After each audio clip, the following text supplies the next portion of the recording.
선청은 지리산 깊숙이 자리 잡은 조용한 마을이었다.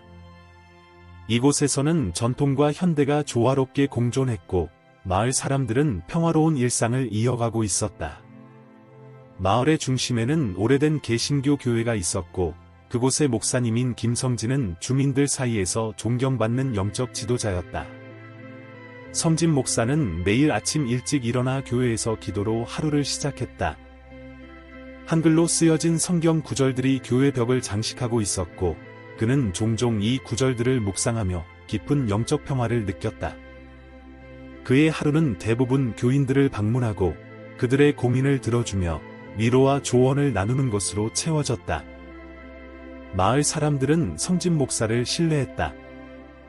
그는 기독교 신앙을 가지고 있으면서도 이 지역에 뿌리 깊게 자리 잡은 샤머니즘적 전통을 존중했다.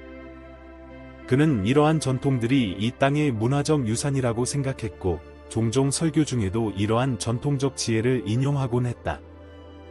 가을이 깊어가던 어느 날 오후, 성진 목사는 평소처럼 저녁 기도를 마치고 있었다.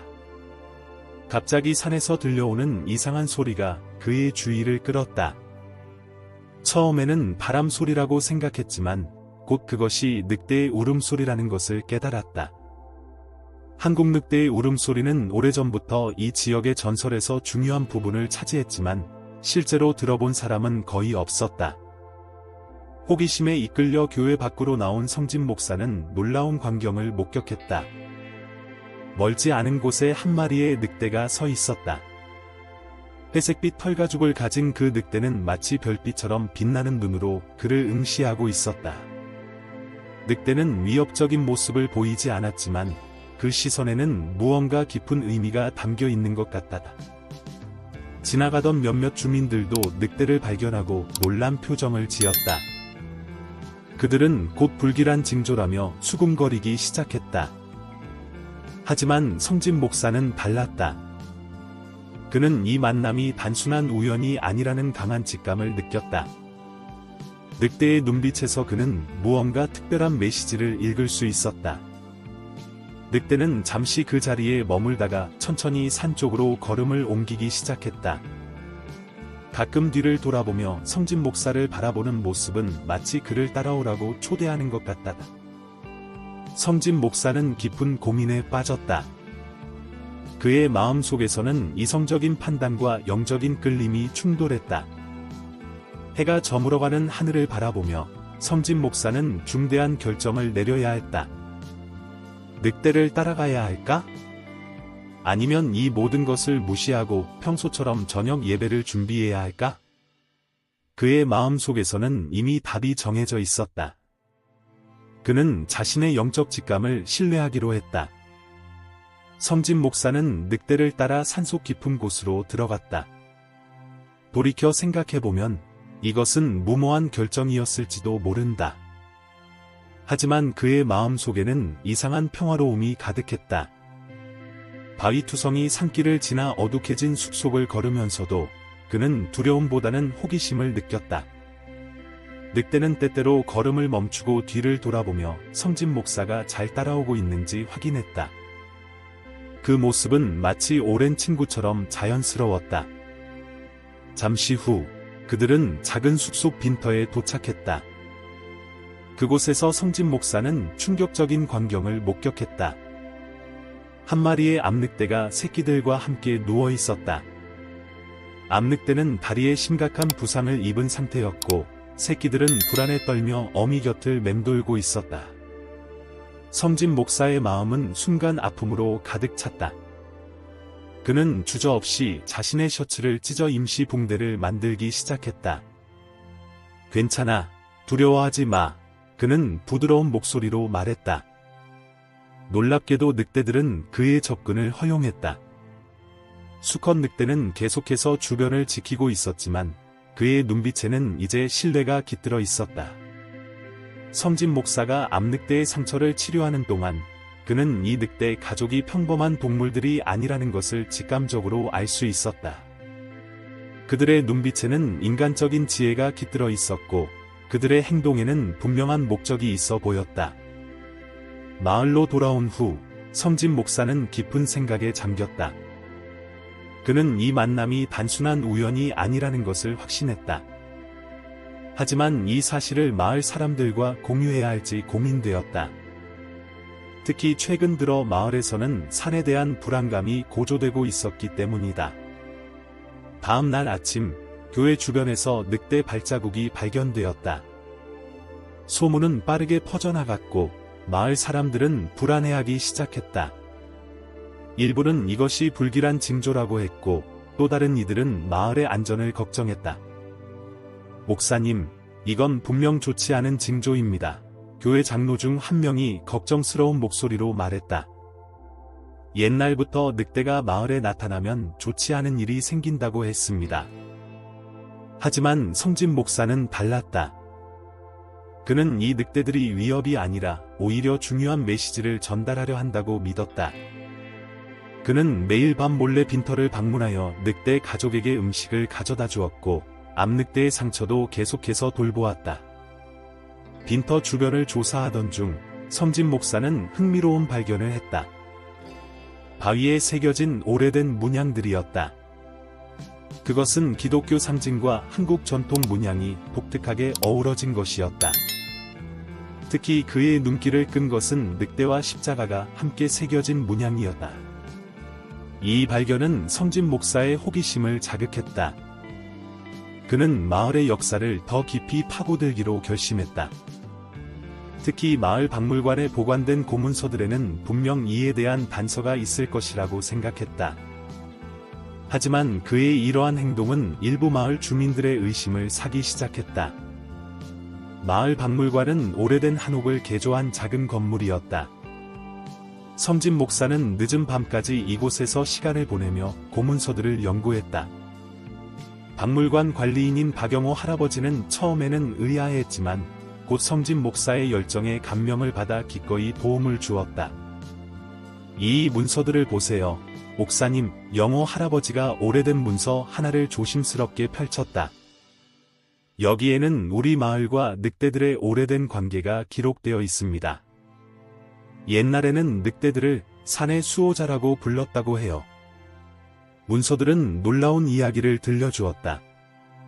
수백 년 전, 선청 마을은 늑대들과 특별한 유대 관계를 맺고 있었다. 늑대들은 마을을 보호하는 영적 존재로 여겨졌고, 마을 사람들은 정기적으로 그들을 위한 의식을 거행했다. 특히 흥미로운 것은 당시 마을의 영적 지도자들이 늑대들과 소통할 수 있었다는 기록이었다. 하지만 시간이 흐르면서 사람들은 이 전통을 잊어버렸죠. 영호 할아버지는 한숨을 쉬며 말했다. 현대화가 진행되면서 많은 것들이 변했습니다. 성진 목사는 이 발견에 깊은 감동을 받았다. 그가 늑대들과 맺은 특별한 인연이 우연이 아니었던 것이다. 하지만 이런 그의 연구는 마을에 새로운 갈등을 불러일으켰다. 최민호 씨는 마을에서 가장 영향력 있는 농장주였다.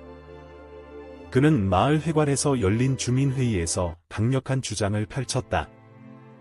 늑대들이 우리 가축들을 위협하고 있습니다. 우리는 무언가 조치를 취해야 합니다. 많은 주민들이 최민호 씨의 의견에 동조했다.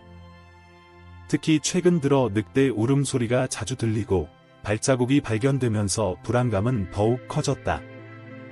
성진 목사는 진실을 알리고 싶었지만 아직은 때가 아니라고 판단했다. 그러던 어느 날 성진 목사는 박물관에서 특별한 유물을 발견했다. 그것은 오래된 도자기 조각이었는데 거기에는 교회와 늑대가 함께 그려져 있었다. 이 발견은 그에게 큰 충격을 주었다. 이것은 기독교가 이 땅에 전해지기 전부터 이미 영적인 조화가 존재했다는 증거였다. 이건 정말 놀라운 발견입니다. 영호 할아버지의 목소리가 떨렸다. 이 도자기는 우리 마을의 가장 오래된 유물 중 하나입니다. 하지만 지금까지 아무도 이 그림의 의미를 제대로 이해하지 못했죠. 성진 목사는 이제 자신의 사명이 무엇인지 깨닫기 시작했다. 그것은 단순히 늑대들을 보호하는 것이 아니라 마을에 잊혀진 영적 유산을 되살리는 것이었다. 하지만 이것은 결코 쉬운 일이 아닐 것이었다. 특히 최민호를 중심으로 한반대 세력이 점점 커지고 있었다. 그들은 늑대 퇴치를 위한 구체적인 계획을 세우고 있었고 이미 몇몇 주민들은 덫을 설치하기 시작했다. 성진 목사는 시간이 얼마 남지 않았다는 것을 깨달았다. 이른 아침, 마을은 평소와 다른 분위기로 들썩였다. 어린 늑대 한 마리가 마을에 들어와 있다는 소식이 순식간에 퍼졌다. 놀란 주민들이 모여들기 시작했고 일부는 공포에 질려 있었지만 아이들은 오히려 호기심 어린 눈으로 늑대를 바라보고 있었다. 새끼 늑대는 겁에 질린 듯했다. 낯선 환경에 놓인 그 작은 생명체는 어찌할 바를 모르고 우왕좌왕하고 있었다. 몇몇 아이들이 조심스럽게 다가가려 하자 어른들은 놀라서 아이들을 말리려 했다. 물러서요. 위험합니다. 최민호가 큰 소리로 외쳤다. 그의 손에는 이미 긴 막대기가 들려 있었다. 다른 주민들도 하나둘씩 도구들을 들기 시작했다. 바로 그때 성진 목사가 현장에 도착했다. 그는 즉시 상황의 심각성을 깨달았다. 새끼 늑대는 분명 그가 돌보던 가족의 일원이었다. 호기심에 이끌려 마을로 내려온 것이 분명했다. 잠깐만요. 성진 목사가 앞으로 나서며 외쳤다. 폭력은 해결책이 될 수 없습니다. 이건 그저 길 잃은 아기일 뿐입니다. 최민호가 비웃듯이 말했다. 목사님, 이건 우리 마을의 안전과 직결된 문제입니다. 목사님께서 왜 늑대를 두둔하시는지 이해할 수 없네요. 성진 목사는 천천히 새끼 늑대에게 다가갔다. 놀랍게도 새끼 늑대는 그를 알아보는 듯했다. 목사가 가까이 다가가자 경계하는 기색 없이 그를 바라보았다. 보세요. 성진 목사가 말했다. 이 아이는 우리를 해칠 생각이 없습니다. 오히려 우리의 도움이 필요한 거예요. 그때였다. 멀리서 깊은 늑대의 울음소리가 들려왔다. 새끼 늑대의 귀가 쫑긋 섰다. 성진 목사는 이것이 부모 늑대의 부름이라는 것을 직감적으로 알았다. 여러분, 성진 목사가 진지한 목소리로 말했다. 우리 마을에는 오래된 이야기가 있습니다. 늑대들은 우리의 적이 아닙니다. 그들은 이 산의 수호자이자 우리 마을의 오래된 친구입니다. 주민들 사이에서 술렁임이 일었다. 일부는 여전히 의심스러운 눈초리를 보냈지만 많은 이들이 성진 목사의 말에 귀를 기울이기 시작했다. 제가 최근 발견한 것들이 있습니다. 우리 마을의 역사 속에는 늑대들과 함께한 시간이 기록되어 있어요. 그들은 우리를 보호하고 우리와 함께 이 땅을 지켜왔습니다. 성진 목사는 조심스럽게 새끼 늑대를 안아들었다. 놀랍게도 새끼 늑대는 순순히 그의 품에 안겼다. 이제 이 아이를 부모에게 돌려보내야 합니다. 그리고 우리는 진지하게 대화를 나누어야 할 것 같네요. 이 사건은 마을 전체에 큰 파문을 일으켰다. 성진 목사의 행동을 의심스러워하는 시선도 있었지만 많은 사람들이 그의 용기 있는 행동에 감동을 받았다. 특히 아이들은 목사님이 진정한 영웅이라며 열광했다. 그날 저녁, 성진 목사는 새끼 늑대를 무사히 가족의 품으로 돌려보냈다. 하지만 그는 이것이 끝이 아니라 새로운 시작이라는 것을 알고 있었다. 이제 그는 마을 사람들에게 진실을 알리고 오래된 유대를 회복해야 했다. 새끼 늑대 사건 이후 마을은 둘로 나뉜 것 같다. 한쪽에는 최민호를 중심으로 한 반대파가 있었고 다른 한쪽에는 성진 목사의 이야기에 귀 기울이기 시작한 주민들이 있었다. 이런 상황에서 성진 목사는 더욱 열심히 진실을 찾아 나섰다. 박물관에서 며칠을 더 보내던 중 성진 목사는 결정적인 문서를 발견했다. 그것은 200년 전 선천 마을의 큰 위기를 기록한 문서였다. 당시 마을은 극심한 가뭄으로 인해 큰 어려움을 겪고 있었는데 늑대들의 도움으로 위기를 극복했다는 내용이었다. 놀랍군요. 영호 할아버지가 감탄했다. 늑대들이 마을 사람들을 물이 있는 곳으로 인도했다고 합니다. 그 덕분에 마을이 가뭄을 이겨낼 수 있었다고 하네요. 더욱 놀라운 것은 그 뒤에 있었다. 문서에는 늑대들과 마을 사람들 사이에 영적 계약이 담겨 있었다. 늑대들은 마을의 수호자가 되기로 했고, 마을 사람들은 그들을 보호하고 존중하기로 약속했다는 내용이었다. 성진 목사는 이 발견을 마을 사람들과 나누기로 결심했다. 그는 마을 회관에서 모임을 열었고, 많은 주민들이 참석했다. 그는 발견한 문서들과 도자기 조각을 보여주며 마을의 역사를 설명했다. 우리 선조들은 늑대들과 함께 이 땅을 지켜왔습니다. 그들은 우리의 적이 아니라 오랜 동반자입니다. 성진 목사의 설명에 많은 주민들이 감동을 받았다. 하지만 최민호는 여전히 반대했다. 그건 다 옛날 이야기입니다. 지금은 다른 시대예요. 우리는 현실적으로 생각해야 합니다. 바로 그때 놀라운 일이 일어났다.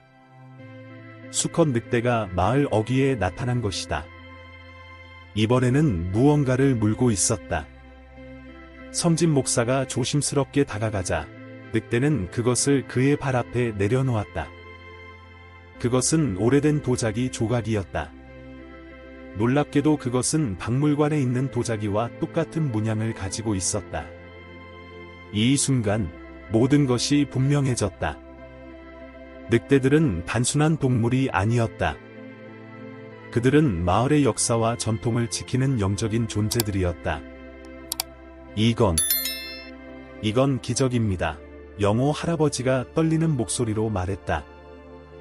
늑대들이 우리에게 과거와의 연결을 보여주고 있어요. 성진 목사는 이제 확신했다. 그의 임무는 단순히 늑대들을 보호하는 것이 아니었다.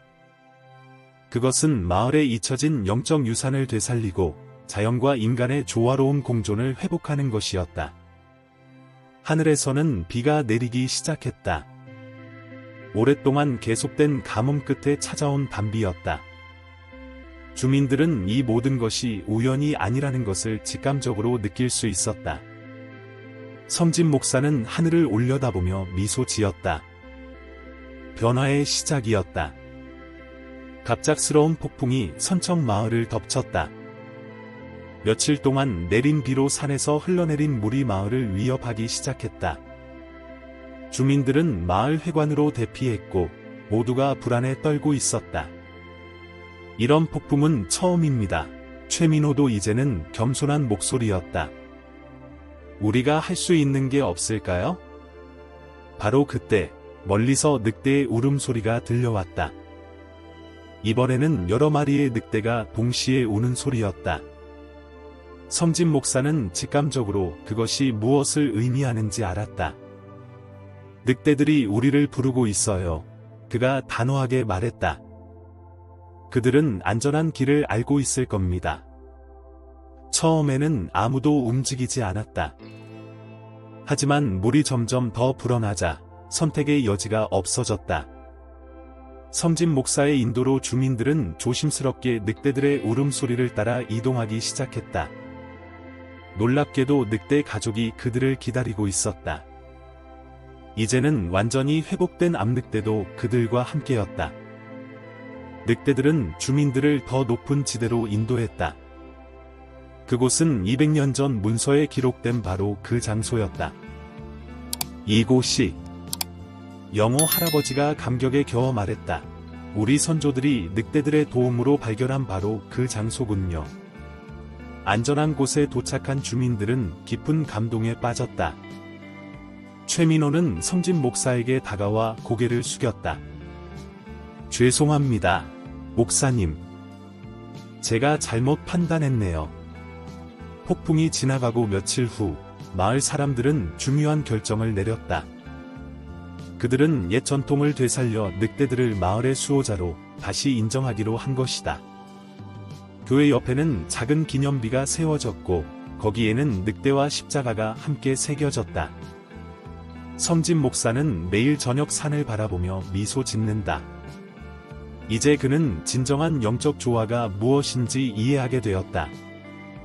믿음은 단순히 교리를 따르는 것이 아니라 모든 생명과 조화를 이루며 살아가는 것임을 깨달은 것이다. 늑대들은 여전히 가끔 마을을 찾아온다. 이제 아이들은 더 이상 그들을 두려워하지 않는다. 대신 그들은 늑대들을 산의 천사들이라고 부른다. 마을 사람들은 매년 감사제를 열어 늑대들과의 특별한 인연을 기념한다. 여러분의 이야기를 들어주셔서 감사합니다. 성진 목사가 감사제에서 말했다. 우리의 이야기는 믿음과 전통이 어떻게 조화를 이룰 수 있는지 보여줍니다. 이 이야기가 여러분의 마음에 감동을 주었다면 부디 다른 이들과도 나누어 주세요. 우리 선청마을의 유튜브 채널에서는 매일 이와 같은 감동적인 이야기들을 전하고 있습니다. 구독과 좋아요를 통해 더 많은 사람들과 이 특별한 이야기를 나눌 수 있습니다. 여러분의 댓글로 여러분만의 특별한 이야기도 들려주세요. 우리는 함께할 때 더 풍성해집니다. 밤하늘에 떴다 지는 별들처럼 늑대들의 울음소리는 이제 선청마을의 자장가가 되었다. 그것은 자연과 인간, 전통과 현대, 그리고 믿음과 이해가 하나로 어우러진 아름다운 하모니였다. FIMDA HISTRIA